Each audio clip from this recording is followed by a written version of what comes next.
Hi, this is John with WTI, and with one of my favorite essential oils for my air diffuser. This is the Peppermint Young Living Essential Oil. So I use this for several things. Well, I use this for my diffuser in the night whenever I'm trying to chill a little bit, and we're all having like stressful days, full days of work, and we have to do a lot of things. And just whenever you're trying to soothe yourself up and to calm it down, some essential oils, especially this peppermint one, it feels great. But I always have to speak a lot too. My job is probably speaking most of the day. And peppermint oil has been one of the best options for me to soothe my throat.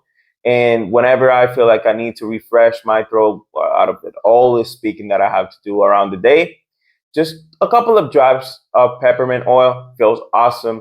It gives you this cooling feeling, like if you were just drinking ice or drinking soda, but it gives you this sensation that is soothing. It feels great. It feels awesome. So this was John with WTI. That's my point of view.